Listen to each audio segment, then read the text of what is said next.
Over 20 years ago, I coined the expression think big, and it's been a part of my life ever since.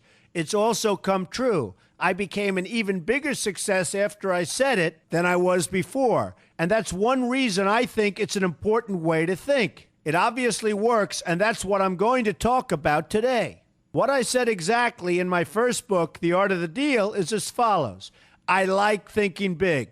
I always have. To me, it's very simple. If you're going to be thinking anyway, you might as well think big. That book was a bestseller, and it's considered a business classic at this point.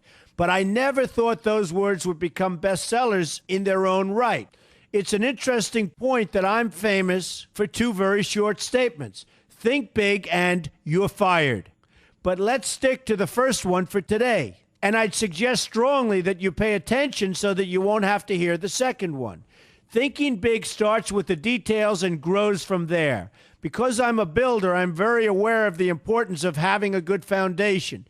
You can't take chances in construction. You can't be haphazard and say, well, maybe this will work, maybe it won't, so let's try it and find out. Because a lot of people will be at risk. I have to know if something will work or not. Every inch has to be accounted for. In other words, thinking big starts with being thorough. So number one, be thorough. Don't count on happenstance to get you anywhere because it won't. Number two, get a momentum going and keep your momentum going. You have to have big ideas, but you've got to have the energy to get them done, which can sometimes take a long time. If you don't have momentum, you will not have what it takes to get the job done. Patience alone isn't enough. I have a lawyer friend who used to refer to me as the reverse tornado who builds everything in his path. I always like that because it implies a lot of energy and a lot of momentum. And that's exactly what it takes to get anything done. So keep your momentum going. Number three, stay focused. You have to stay focused. The minute you lose focus, you will also be losing your momentum. They go together, and you will accomplish a lot more, even amazing things, if you make sure you keep these two things working together for you. I've seen very talented people literally go down the drain because they couldn't seem to keep their focus long enough to get anything done. In this day of multitasking, that can be a real challenge, but it's absolutely necessary. Ask yourself this question: what should I be thinking about right now? That simple question can restore your focus in no time at all. And your answer right now should be listening to Donald Trump. Number four, look at the solution, not the problem. This is very important if you ever want to learn to think big. And here's why. No matter what you do, you're bound to run into problems. It's just part of life, a part of business, a part of anything worth doing. If you let the problems get in your way, they'll become bigger than your idea was to begin with, and you will be a wipeout. No matter how bad things look, keep your focus on the solution, and you will be surprised how things can work out, and work out properly. One way I do this is to ask myself when confronting a possible problem, is this a blip or is this a catastrophe? A catastrophe is something like an earthquake, a tsunami, a war, and so forth, and a blip is everything else. Right away, you'll have the right perspective, and your equilibrium will be restored. So keep your focus on the solution. Number five, see opportunity for what it is, an opportunity. For example, why are you listening to me today? Curiosity? You like me? You don't like me? You want to learn? You have nothing else to do? You want to hear me tell you you're fired? I hope not. But whatever your reasons might be, they've brought you to a good place to get involved and to learn. And that's an opportunity right there. People think that because I'm rich and famous that I know everything. I know a lot, but one thing I know is that I don't know everything. So I ask myself this question every day. What can I learn today that I didn't know before? And you know what? I learn something new every single day. That's a big reason for my success, and the same thing can apply to you. Take the time to see today as an opportunity, and you'll be surprised by what can come your way. Be open to new ideas, and you will be creating your own opportunities before too long. Number six, know everything you can about what you're doing. That's a good way to cover your bases. Another good way is to read the book Robert Kiyosaki and I have written together, Why We Want You to Be Rich. It's about covering your bases and knowing what's going on. I remember when some guys came in to meet with me about a great idea they had for an atrium for a building on Wall Street. It was a beautiful idea except for one thing. None of them had thought about how the building would be supported around this fabulous atrium. They didn't take into account the steel columns that were necessary to support a 72-story building, a very big and embarrassing oversight that could have been avoided if they'd taken the time to think about what they were doing. Don't let that happen to you. Know what you're doing first. Number 7, be lucky.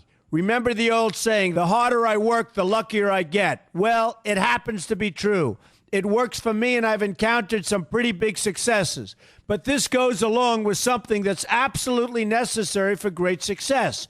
Be passionate. You have to love what you're doing if you want to be successful at it. My father told me that it's absolutely true. I might work 7 days a week, but it doesn't seem like work to me because I love what I'm doing. If you don't like what you're doing, find something else to do, or do it part-time until you can find something full-time. You will never be successful, happy, or healthy unless you're doing what you love to do. That's just the way it is. So give it some thought. In fact, give it a lot of thought. For example, if you're feeling frustrated, there are 2 ways to look at the situation. Frustration can mean that maybe you're expecting too much, or it can be an indication that you know you should be or could be doing more. Use frustration as a motivator. Use it to get where you want to go instead of staying where you don't want to be. But above all, be passionate. That's the fast track to success, no matter what your interests are.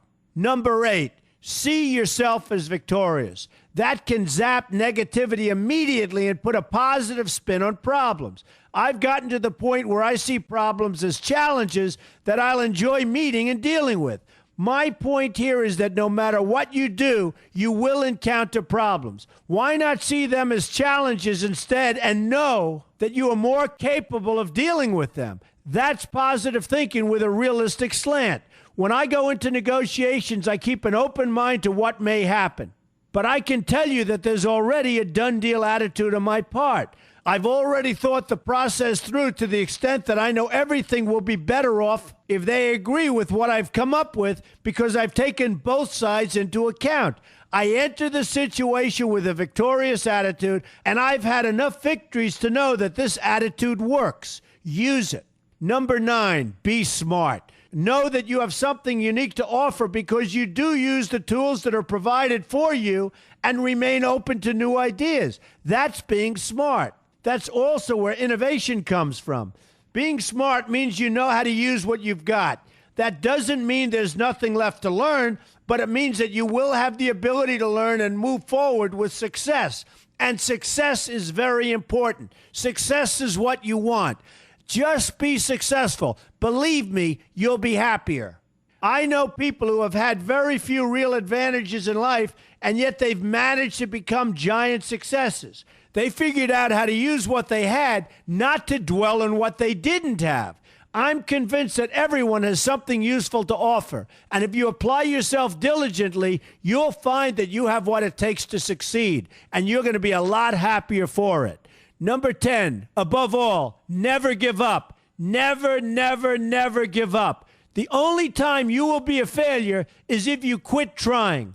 Only losers quit. The biggest losers in the world are quitters. Winners keep on going. So whatever you do, never give up. My father always used to harp, never give up, son. Never give up. Don't ever quit. I never want to see you give up or quit. Well, my father was a smart guy, and I listened to him.